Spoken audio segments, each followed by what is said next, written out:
Hey everyone, welcome back to my channel. Hope you all doing good. ಇವತ್ತು ನಾವು family ಎಲ್ಲ ಊರಿಗೆ ಹೋಗ್ತಾ ಇದ್ದೀವಿ. ಏನಪ್ಪ ವಿಶೇಷ ಅಂದರೆ ನಮ್ಮೂರಲ್ಲಿ ನಾಳೆ ಊರ ಹಬ್ಬನ ಸೆಲೆಬ್ರೇಟ್ ಮಾಡ್ತಾ ಇರೋದ್ರಿಂದ ನಾವು ಒಂದಿನ ಮುಂಚಿತವಾಗೇ ಹೋಗ್ತಾ ಇದ್ದೀವಿ. ಪ್ರತಿ ವರ್ಷವೂ ಯಾವುದೇ ಹಬ್ಬ ಆಗಲಿ ಹರಿದಿನ ಆಗಲಿ ನಾವಂತೂ 2 ದಿನ 3 ದಿನ ಮುಂಚೆನೇ ಹೋಗ್ತೀವಿ. ಆದರೆ ಈ ಸರಿ ಮಾತ್ರ ಒಂದಿನ ಮುಂಚಿತವಾಗಿ ಹೋಗ್ತಾ ಇದ್ದೀವಿ. ಅಪ್ಪುಗಂತೂ ಊರಿಗೆ ಹೋಗೋದು ಅಂದರೆ ತುಂಬಾ ಇಷ್ಟ. ಯಾಕೆ ಅಂತಂದರೆ ಅಲ್ಲೆಲ್ಲ ವಾತಾವರಣ ತುಂಬ ಚೆನ್ನಾಗಿರುತ್ತೆ ಮತ್ತು ಎಲ್ಲಿ ಬೇಕಾದರೂ ಆಟ ಆಡ್ಬೋದು. ಈ ಥರ ಬೆಂಗಳೂರಲ್ಲಿ ನಾವು ಕಟ್ಟಾಕ್ದಂಗೆ ಇರೋಕ್ಕಾಗಲ್ಲ. ಅವನಿಗೆ ಇಷ್ಟ ಬಂದಿದ್ದ ಕಡೆಗೆ ಹೋಗ್ಬೋದು, ಇಷ್ಟ ಬಂದವ್ರ ಜೊತೆಗೆ ಆಟ ಆಡ್ಬೋದು. ಆ ಖುಷಿಗೆ ಅವನಿಗೆ ಊರಿಗೆ ಹೋಗೋಕ್ಕೆ ಅಂದರೆ ತುಂಬ ಇಷ್ಟ. ನಾವು ಊರಿಗೆ ಹೋಗೋ ಅಷ್ಟರಲ್ಲಿ ನನ್ನ ತಮ್ಮ ರೀಚ್ ಆಗಿದ್ದ. ನಾವು ಬಂದಿದ್ದ ಬಸ್ಸೋ ಅಯ್ಯೋ ಏನು ಬರಲೋ ಬೇಡವೋ ಅನ್ನಂಗೆ ಬಂದರು. ನಾವು ಸ್ಟಾರ್ಟ್ ಆಗಿದ್ದು 3 ಗಂಟೆಗೆ ಮಧ್ಯಾಹ್ನ, ಆದರೆ ರೀಚ್ ಆಗಿದ್ದು ಮಾತ್ರ 7:30ಕ್ಕೆ. ಹೋದ ತಕ್ಷಣ ಮುಖ ಕೈ ಕಾಲೆಲ್ಲ ತೊಳ್ಕೊಂಡು ನಮ್ಮಜ್ಜಿ ಹುಣಸೆ ಚಿಗುರು ಮತ್ತು ಸೊಪ್ಪು ಹಾಕಿ ಮೊಸಪ್ಪು ಮಾಡಿದ್ರಾ, ಅದಕ್ಕೆ ನಾವು ಮುದ್ದೆ ಮಾಡ್ಕೊಂಬಿಟ್ಟು ಊಟ ಎಲ್ಲ ಮುಗಿಸ್ಕೊಂಡ್ವಿ. ಜರ್ನಿ ಮಾಡಿ ತುಂಬ ಸುಸ್ತಾಗಿತ್ತಲ್ವ, ಅದಕ್ಕೆ ಮಲ್ಕೊಂಬಿಟ್ವಿ. ಬೆಳಗ್ಗೆ 5 ಗಂಟೆಯಿಂದನೂ ಅಮ್ಮ ನನ್ನನ್ನು ಎಬ್ಬಿಸ್ತಾಯಿದ್ರು, ಆದರೆ ನಾನು ಎದ್ದಿದ್ದೆ 5:15ಗೆ. ಬೈತಾಯಿದ್ರು ನನ್ನ ಬೇಗ ಎದ್ದೇಳೋದಲ್ವ, ಬೇಗ ಕೆಲಸ ಮಾಡ್ಕೊಬೇಕು ಅಂತನ. ಬೇಗ ಮನೆ ಕ್ಲೀನ್ ಮಾಡ್ಕೊಳ್ಳೋಣ, ಇಲ್ಲ ಅಂದರೆ ಲೇಟ್ ಆಗುತ್ತೆ ಅಂತ ಹೇಳಿದ್ರು. ನಾನು ನೆಲ ತೊಳಿತಾ ಇದ್ರೆ ನನ್ನ ತರಲೆ ತಮ್ಮ ಬಂದು ಏನು ಮಾಡ್ತಾನೆ ನೋಡಿ. ಅಣ್ಣ ಬಂದ ಅಣ್ಣ ಸಖತ್ ಆಕ್ಟಿಂಗ್ ಮಾಡ್ತಿದ್ದೆ ಕಣ, ಕಲಾವಿದ ಕಣ. ನಮಸ್ಕಾರ ಕಣ. ನೀನು ಅಲ್ಲ ಬಂದ್ಬಿಟ್ಟು ಝೂಮ್ ಮಾಡಿ ಹೋಗೋನಲ್ಲ. ನಾವು ಎದ್ದು ಟೀ ಕುಡಿದು ಕೆಲಸ ಎಲ್ಲ ಶುರು ಮಾಡಿಕೊಂಡು ಮನೆಯೆಲ್ಲ ಕ್ಲೀನ್ ಮಾಡ್ಕೊಂಡಿದ್ವಿ. ಅಷ್ಟರಲ್ಲಿ ನನ್ನ ತಂಗಿ ಅವ್ರ ಫ್ಯಾಮಿಲಿ ಬಂದರು. ಅಷ್ಟರಲ್ಲಿ ಮನೆಯೂ ಮುಕ್ಕಾಲು ಭಾಗ ಕ್ಲೀನ್ ಆಗಿತ್ತು. ನಮ್ಮಮ್ಮ ತಂಬಿಟ್ಟು ಮಾಡೋದಕ್ಕೆ ಅಂತ ಎಲ್ಲ ಗ್ರೈಂಡ್ ಮಾಡ್ಕೊತಾ ಇದ್ರು. ಇವಳು ಕೊಬ್ಬರಿನೆಲ್ಲನ ಸ್ಲೈಸ್ ಮಾಡಿ ಕೊಡ್ತಾಯಿದ್ಲು. ಅದು ಮಿಕ್ಸಿಗೆ ಹಾಕಿದ್ರೆ ಸ್ವಲ್ಪ ನುಣ್ಣಗಾಗಬೇಕಲ್ಲ, ಅದಕ್ಕೆ ಸ್ಲೈಸ್ ಮಾಡಿಕೊಡ್ತಾಯಿದ್ಲು. ಇವಾಗ ತಂಬಿಟ್ಟಿಗೆಲ್ಲನೂ ರೆಡಿ ಮಾಡ್ಕೊಂಡಿದ್ದಾರೆ. ಈ ನಾನು ಸಣ್ಣಕಂದ ಬಂದವಳು ನನ್ನ ಜೊತೆಗೆ ಮಾತಾಡಲಿಲ್ಲ. ನಾನು ಸ್ವಲ್ಪ ಕೆಲಸ ಮಾಡ್ತಿದ್ನಲ್ಲ, ಇವಾಗ ಬಂದು ನಾನು ತಬ್ಕೊಂಡು ಮುದ್ದಾಡ್ತಾವಳೆ.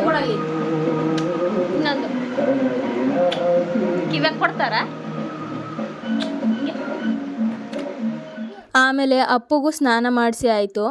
ಪಾಪರು ಇಬ್ಬರು ಬಂದು ಟಿ ವಿಲಿ ಸಾಂಗ್ ಬರ್ತಿತ್ತಲ್ಲ, ಅದಕ್ಕೆ ಡ್ಯಾನ್ಸ್ ಮಾಡ್ತವ್ರೆ.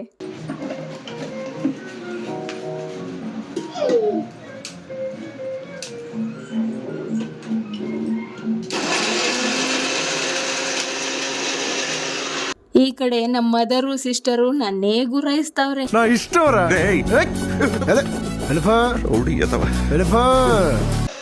ಅವಳು ನೋಡಿ ಹಂಗೆ ಕಳ್ಳಿ ನೋಡ್ದಂಗೆ ನೋಡ್ತಾವಳು, ಹಂಗೆ ನನ್ನನ್ನು ಗುರಾಯಿಸ್ಕೊಂಡು. ಮಮ್ಮಿ ಅಡುಗೆ ಮನೆ ಕ್ಲೀನ್ ಮಾಡ್ತಾ ಇದ್ರಾ, ನಾವೆಲ್ಲ ಹೊರಗಡೆ ಬಂದೋ. ನನ್ನ ಸಿಸ್ಟರ್ ಹಸ್ಬೆಂಡು ಎಳ್ನೀರು ಕೇಳ್ತಾ ಇದ್ರು. ನೋಡೋಕ್ಕೆ ಚಿಕ್ಕದಾಗೆ ಇದ್ವು, ಆದರೆ ಸ್ವಲ್ಪ ಬಲ್ತ್ಬಿಟ್ಟಿದ್ವು.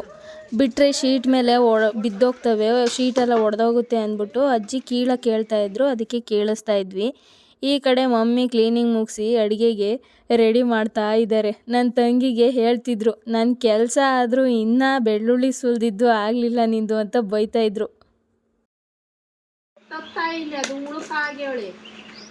ಅಣ್ಣ ಅನ್ನೋದು ಅಣ್ಣ, ಚೆಮಿನಣ್ಣ ಅನ್ಬೇಕು, ಚೆಮೀನು ಅಂತೆ. ಅಣ್ಣ ನೀವಣ್ಣ ಕೂತ್ಕೊಳ್ಳಿ ಅಣ್ಣ. ನನ್ನ ತಮ್ಮ ಮಮ್ಮಿ ಕೂಲಾಗಲಿ ಅಂದ್ಬಿಟ್ಟು ಕಾಯಿನ ಕೊಚ್ಕೊಂಡು ಕೊಡ್ತಾವನೆ. ಎಳ್ನೀರು ಕುಡ್ದು ಒಂದು ಸ್ವಲ್ಪ ತಂಪಾಗು ಅಂತನ. ಮತ್ತು ಅವ್ರು ಕುಡ್ದಿದ್ದ ಕಾಯಿನ ಹೋಳು ಮಾಡ್ಕೊಂಡು ಕೊಡ್ತಾ ಇದ್ದ. ಅದರಲ್ಲಿ ಸ್ವಲ್ಪ ಗಂಜಿ ಇತ್ತ, ಆ ಗಂಜಿ ತಿನ್ನೋದಕ್ಕೆ ನಮ್ಗೆಲ್ಲರಿಗೂ ಪೈಪೋಟಿ. ಮತ್ತು ಈ ಕಡೆ ಪರಂಗಿ ಮರದಲ್ಲಿ 2 ಹಣ್ಣು ಮಾಗಿದ್ವಾ, ಅಜ್ಜಿ ಕೀಳಿಸ್ಬಿಡು ಇಲ್ಲಾಂದರೆ ಬಿದ್ದು ಹಾಳಾಗ್ತವೆ ಅಂತ ಹೇಳ್ತಾಯಿದ್ರು. ಅದನ್ನು ಕಿತ್ತಿಸ್ಕೊಂಡ್ವಿ. ಎಲ್ಲರೂ ಸ್ನಾನ ಮಾಡಿಕೊಂಡು ರೆಡಿ ಆದ್ವಿ. ಮಮ್ಮಿ ಆರತಿ ರೆಡಿ ಮಾಡಿಕೊಂಡ್ರು. ಗುಡಿಗೆ ಹೋಗೋಕ್ಕೆ ತಯಾರಾಗಿದ್ದೀವಿ. ಅಪ್ಪುಗೆ ಸ್ನಾನ ಮಾಡಿಸಿದ್ನಲ್ಲ, ಅದಕ್ಕೆ ಇವಾಗ ನಿದ್ದೆ ಬಂದ್ಬಿಟ್ಟೈತೆ. ಅವ್ರ ಪಪ್ಪನ ಮತ್ತು ನನ್ನನ್ನು ಎತ್ಕೊಳ್ಳಿ ಅಂತ ನಾನು ಮಲ್ಕೊತೀನಿ ಅಂತವನೆ. ಇಲ್ಲಿ ನಮ್ಮ ಮಿನಿ ಮಹಾರಾಣಿ ನೋಡಿ, ಬಟ್ಟೆ ಕಾಲಿಗೆ ತಾಗಬಾರ್ದು ಅಂತ ಹಿಡ್ಕೊಂಡಿರೋ ಚಂದ ನೋಡಿ. ಬಂಗಾರದ ಬೊಂಬೆ ನನ್ನ ಹಾಡು ಕೇಳಮ್ಮ. ಇವಳು 4 ಮೊಳ, ಸೀರೆ 8 ಮೊಳ, ಕಣ್ಣು ಕಾಸಾಗಲ್ಲ. ಪೂಜೆ ಮಾಡಿಸ್ಕೊಂಬರಕ್ಕೆ ಅಂತ ಹೋಗ್ತಾ ಇದ್ದೀವಿ. ಇವಳು ನನ್ನ ತಂಗಿ, ನೋಡೋಕ್ಕೆ ನನಗೆ ಅಕ್ಕನ ಥರ ಇದ್ದಾಳೆ ಅಲ್ವಾ. ನನಗೆ ಈ ಸ್ಯಾರಿ ಅಂತೂ ತುಂಬಾ ಇಷ್ಟ ಆಯಿತು. ತುಂಬ ಸಾಫ್ಟ್ ಮತ್ತು ಕಂಫರ್ಟಬಲ್ ಆಗಿ ಇತ್ತು. ಇದೇ ನೋಡಿ ಗುಡಿ, ಮೂರ್ತಿ ಚಿಕ್ಕದಾದರೂ ಕೀರ್ತಿ ದೊಡ್ಡದು ಅಂತಾರಲ್ಲ, ನಮ್ಮ ಊರ ಕಾಯೋ ಮಾತೆ ಈಕೆನೆ. ನಮ್ಮ ಊರಿನ ಆಚಾರದ ಪ್ರಕಾರ ಯಾರೇ ಪೂಜೆ ಮಾಡಿದ್ರೂ ಇದೇ ರೀತಿ ಪೂಜೆನ ಆಚರಿಸ್ಕೊಂಡು ಬಂದಿರೋದು. ಪ್ರತಿ ವರ್ಷ ಊರವರೆಲ್ಲ ಒಟ್ಟಿಗೆ ಪೂಜೆ ಮಾಡಿಸ್ತಾ ಇದ್ವಿ. ಬಟ್ ಈ ಸರಿ ಎಲ್ಲ ಅವ್ರಿಗವರೇ ಪೂಜೆ ಮಾಡ್ಕೊಂಡು ಹೋಗಿದ್ರು.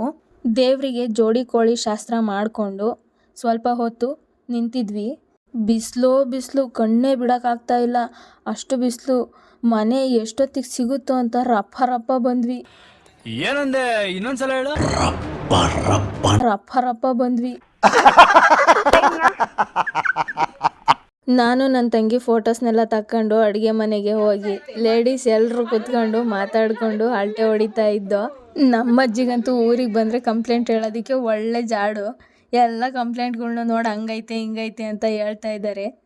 ಆಮೇಲೆ ತೋಟಕ್ಕೆ ಹೋಗಿ ಬರೋಣ ಅಂತಂದು ಎಲ್ಲರೂ ಹೊರಟ್ವಿ. ದಾರಿಲಂತೂ ನಕ್ಕು ಸಾಕಾಯ್ತು. ಯಾಕೆ ಸಿಸ್ಟರ್? ನನ್ನ ತಂಗಿ ಮಾಡ್ತಿದ್ದ ಕಾಮಿಡಿಗೆ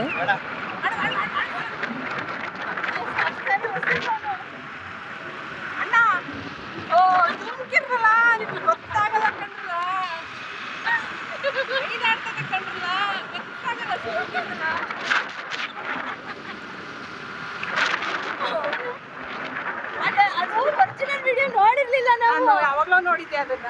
ನಾನು ನೋಡಿರ್ಲಿಲ್ಲ, ನೋಡಿದೆ ಆ ಗಾಡಿಗೆ ಗೊತ್ತಾಗಲ್ಲ. ಹುಡುಗರ್ನ ಕರ್ಕೊಂಡು ತೋಟದ ದಾರಿಲಿ ನವಿಲು ಇನ್ನೇನು ಕೂಗಕ್ಕೆ ಸ್ಟಾರ್ಟ್ ಮಾಡ್ತಾ ಇತ್ತು.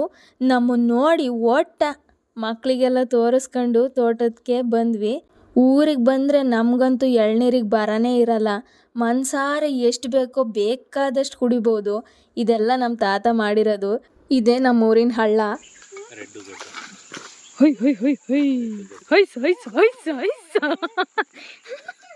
ಈ ಮರ ಹಳ್ಳ ತುದಿಲಿರೋದ್ರಿಂದನ ನಮ್ಮ ಜಗಪ್ಪಿಗೆ ಸ್ಕಿಡ್ ಆಗ್ಬಿಡ್ತು. ಸರ್ಕಸ್ ಮಾಡಿದ್ದಕ್ಕೂ ಒಳ್ಳೆ ಎಳ್ನೀರೇ ಸಿಕ್ಕಿದ್ವು, ತುಂಬ ಟೇಸ್ಟಿಯಾಗಿತ್ತು. ಈ ನಮ್ಮ ತರಲೆ ಅಂತೂ ಎಲ್ಲೋದ್ರೂ ಏನಾದರೂ ಒಂದು ಸಿಗುತ್ತಾನೆ ಇರ್ತಾನೆ, ಸುಮ್ಮನೆ ಅಂತೂ ಇರಲ್ಲ. ಟಚ್ ಮಾಡಿದ್ರೆ ಮುಚ್ಕೋತೈತಲ್ಲ ಅದು ಅಲ್ಲಿ ಒಳಗಡೆ ಇರುತ್ತೆ, ನೋಡೋಣ ನಡಿ. ನಾವಿಲ್ಲಿ ಎಳ್ನೀರು ಕುಡಿಯೋ ಬಿಸಿನಲ್ಲಿದ್ರೆ ಅಲ್ಲಿ ಸಣ್ಣವೆರಡು ಕೋಗಿಲೆಗಳು ಅವ್ರ ಮಾಮಂಗೋಸ್ಕರ ಮಾಮ ಅಂತ ಕೂಗಾಡ್ತಾವ ನೋಡಿ. ಬಳಿ ನೋಡಿ ಹೆಂಗ್ ಹತ್ಕೊಂಡು.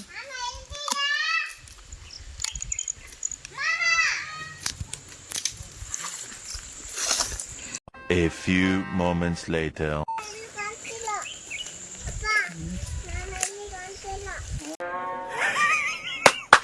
ఈ అమ్మాయి ఏం ఫీల్ ఉన్నది మామయ్య.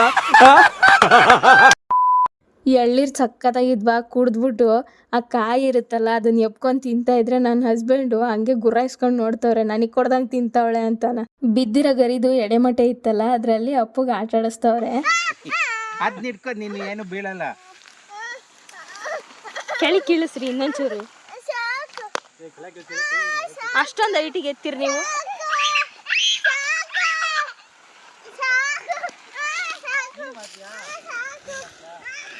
ಬಾ ಕುಚ್ಚ ಬಾ. ಎಳ್ನೀರು ಕುಡಿದು ತೋಟನೆಲ್ಲ ಒಂದು ರೌಂಡ್ ಹಾಕ್ಕೊಂಡು ಮನೆ ಕಡೆ ರೈಟ್. ಇವಾಗ ಇದು ನಮ್ಮ ಊರಿನ ಹಳ್ಳ. ನೀರು ತುಂಬ್ಕೊಂಡಾಗ ಸುಂದರವಾಗಿ ಕಾಣುತ್ತೆ. ನಾವು ಮನೆಗೆ ಹೋಗೋಷ್ಟರಲ್ಲಿ ಅಮ್ಮ ಚಿಕನ್ ಸಾರು ಮಟನ್ ಸಾರು ಎಲ್ಲ ಮಾಡಿಬಿಟ್ಟಿದ್ರು. ನಮಗೆ ಅದೇನೋ ಗೊತ್ತಿಲ್ಲ, ಚಿಕ್ಕನ್ನಿಂದನೂ ಅದೊಂದು ಅಭ್ಯಾಸ. ಬೇರೆ ಯಾರು ಮಾಡಿದ್ರೂ ನಮ್ಗೆ ಅಷ್ಟೊಂದು ಒಪ್ಪಲ್ಲ. ನಮ್ಮಮ್ಮ ಮಾಡೋ ರುಚಿ ಮಾತ್ರ ಅಲ್ಟಿಮೇಟ್. ಅವ್ರು ಮಟನ್ ತಿನ್ನಲ್ಲ, ಆದರೂ ಸಖತ್ತಾಗಿ ಮಾಡ್ತಾರೆ ಮಟನ್ ಸಾಂಬಾರು. ಚಿಕನ್ ಸಾಂಬಾರು ಅಷ್ಟೇ, ತುಂಬಾ ರುಚಿಯಾಗಿ ಮಾಡ್ತಾರೆ. ಇದು ನೆಕ್ಸ್ಟ್ ಡೇಯಿಂದ ನಾನು ವ್ಲಾಗ್ನ ಕಂಟಿನ್ಯೂ ಮಾಡ್ತಾ ಇದ್ದೀನಿ. ನನ್ನ ತಂಗಿಗೆ ಊರಿನ ನುಗ್ಗೆಕಾಯಿ ಅಂದರೆ ತುಂಬ ಇಷ್ಟ. ನಮ್ಮ ಮರದಲ್ಲಿ ಇರೋ ಕಾಯಿ ಬಲ್ತಿದ್ದಾವೆ ಅನ್ನಂಗೆ ಕಾಣಿಸ್ತವೆ, ಆದರೆ ಅವು ಇನ್ನೂ ಎಳೆವೇನೇನೆ. ಸಾಂಬಾರು ಮಾಡಿದ್ರೆ ಚಲ್ಲಕ್ಕೆ ಮನ್ಸು ಬರಲ್ಲ, ಅಷ್ಟು ಚೆನ್ನಾಗಿರುತ್ತೆ. ಇವತ್ತು ನನ್ನ ತಮ್ಮಂಗೆ ಕಾಲೇಜ್ ರಜೆ ಇರಲಿಲ್ಲ, ಅದಕ್ಕೆ ಅವನು ಬೆಳಗ್ಗೆ 5 o'clockಗೆ ಹೊರಟೋಗ್ಬಿಟ್ಟ. ನಾವು ಬಾಯಿ ಕೂಡ ಮಾಡೋಕ್ಕಾಗಲಿಲ್ಲ, ನಾನು ಮಲ್ಕೊಂಬಿಟ್ಟಿದ್ನಲ್ಲ, ಎಬ್ರಿಸಿಲ್ಲ ನಮ್ಮನ್ನು, ಹಂಗೆ ಹೋಗ್ಬಿಟ್ಟವನೆ. ಈ ಕಡೆ ನೆಲ್ಲಿಕಾಯಿ ಮರದಲ್ಲೂ ನೆಲ್ಲಿಕಾಯಿ ತುಂಬ ಚೆನ್ನಾಗಿ ಬಿಟ್ಟಿದ್ವು, ಒಳ್ಳೆ ಸೈಜ್ ಬಂದಿತ್ತು. ಉಪ್ಪಿನಕಾಯಿ ಹಾಕ್ಬೋದಲ್ಲ ಅಂತ ಕೀಳಿಸ್ಕೊಳೋದಕ್ಕೆ ಸ್ವಲ್ಪ ಕ್ವಾಂಟಿಟಿ ಕಡಿಮೆ ಇತ್ತಲ್ಲ, ಅದಕ್ಕೆ ನಾವೇ ಉಪ್ಪು ಖಾರ ಹಾಕ್ಕೊಂಡು ತಿನ್ಕೊಂಬಿಡೋಣ ಅಂತಂದು ಕಿತ್ತಿಸ್ಕೊತಾ ಇದ್ದೀವಿ. ಊರುಗಳಿಗೆ ಬಂದರೆ ಎಲ್ಲ ನ್ಯಾಚುರಲ್ ಫುಡ್ಡು, ಹೋಮ್ ಗ್ರೋನು, ಎಷ್ಟು ಟೇಸ್ಟಿಯಾಗಿರುತ್ತೆ. ಈ ಥರ ಎಲ್ಲ ಪ್ರಿಸರ್ವೇಟಿಡು ಆ ಥರದ್ದೆಲ್ಲ ಏನೂ ಇರಲ್ಲ. ಅಲ್ಲೇ ಕಿತ್ಕೊಂಡು ಹಂಗೆ ಅಡುಗೆ ಮಾಡ್ಕೊಂಡು ಊಟ ಮಾಡ್ಬೋದು. ಯಾವುದೇ ಒಂದು ಹಣ್ಣೇ ಆಗಲಿ ಅಲ್ಲಿಂದ ಕಿತ್ಕೊಂಡು ಹಂಗೆ ತಿನ್ಬೋದು. ಅದರಲ್ಲಿರೋ ಅಷ್ಟು ರುಚಿ ಬೇರೆದ್ರಲ್ಲಿರಲ್ಲ. ನಿಮ್ಮೂರಲ್ಲೂ ಈ ಥರ ಏನಾದರೂ ನೆಲ್ಲಿಕಾಯಿ ಸಿಕ್ಕಿದಾಗ ಈ ರೆಸಿಪಿ ಟ್ರೈ ಮಾಡಿ. ಏನಿಲ್ಲ, ನೆಲ್ಲಿಕಾಯಿನ ಚೆನ್ನಾಗಿ ಜಜ್ಜಿಬಿಟ್ಟು ಉಪ್ಪು ಖಾರ ಹಾಕಿ ಒಂದು ಸ್ವಲ್ಪ ಹೊತ್ತು ನೆನೆಸಿಟ್ಬಿಟ್ಟು ಆಮೇಲೆ ತಿನ್ನಿ, ಚೆನ್ನಾಗಿರುತ್ತೆ. ಹುಳಿ ಇದ್ರೂ ಬೇಗ ಹುಳಿ ಕಡಿಮೆ ಆಗುತ್ತೆ, ತಿನ್ನೋಕ್ಕೆ ಟೇಸ್ಟಿಯಾಗೂ ಇರುತ್ತೆ. ನುಗ್ಗೆ ಸೊಪ್ಪು, ನುಗ್ಗೆಕಾಯಿ ಮತ್ತು ಎಳ್ಳಿಕಾಯಿನ ತೊಗೊಂಡವಳೆ. ಸಿಟಿ ಸೈಡೆಲ್ಲ ಇಷ್ಟೊಂದು ಫ್ರೆಶ್ಶು, ಇಷ್ಟೊಂದು ಆರ್ಗ್ಯಾನಿಕ್ ಆಗಿ ಸಿಗೋದೇ ಇಲ್ವಲ್ಲ. ಅದರಿಂದ ಊರಲ್ಲಿ ನಾವೇನೇ ಬೆಳೆದಿರ್ತೀವಲ್ಲ ಅದನ್ನೆಲ್ಲ ನಮ್ಮ ಅಜ್ಜಿ ಅಂತೂ ತಗೊಂಡೋಗಿ ಅಂತಂದು ತುಂಬಿ ಕಳಿಸ್ತಾರೆ ಪಾಪ. ಬೆಳಗ್ಗೆ ಇರೋ ಸಾಂಬಾರ್ಗೆನೇ ಗೋಧಿ ಹಿಟ್ಟನ್ನ ನೆನೆಸ್ಬಿಟ್ಟು ದೋಸೆ ಹಾಕ್ಕೊಂಡ್ವು. ಮಾಮೂಲಿ ದೋಸೆ ಆಗಿದ್ದರೆ ಇನ್ನೂ ಚೆನ್ನಾಗಿರ್ತಿತ್ತು.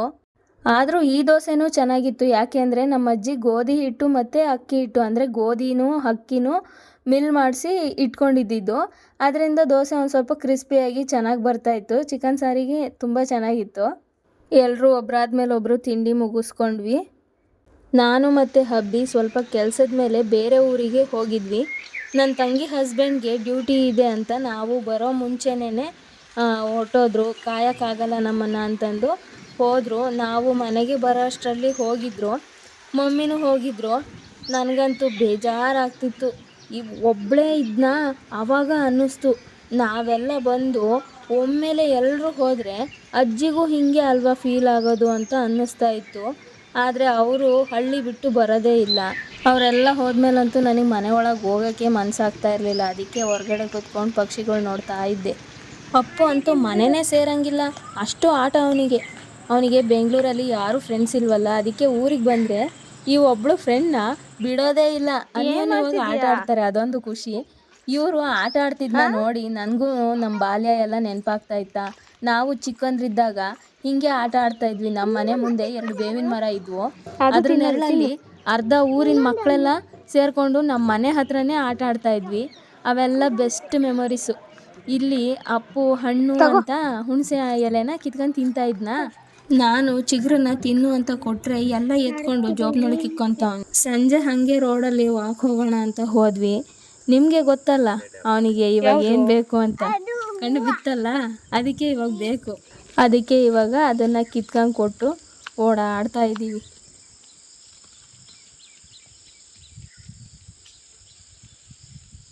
ಇನ್ನೇನು ಕತ್ಲಾಗ್ತಾ ಬಂತಲ್ಲ, ಅದಕ್ಕೆ ಹುಣಸೆ ಮರ ಬೇರೆ ಹತ್ರ ಇತ್ತಲ್ಲ, ಅದಕ್ಕೆ ಜಾಸ್ತಿ ಹೊತ್ತು ಇರೋದು ಬೇಡ ಅಂತಂದು ಜಾಗ ಖಾಲಿ ಮಾಡ್ತಾ ಇದ್ದೀವಿ.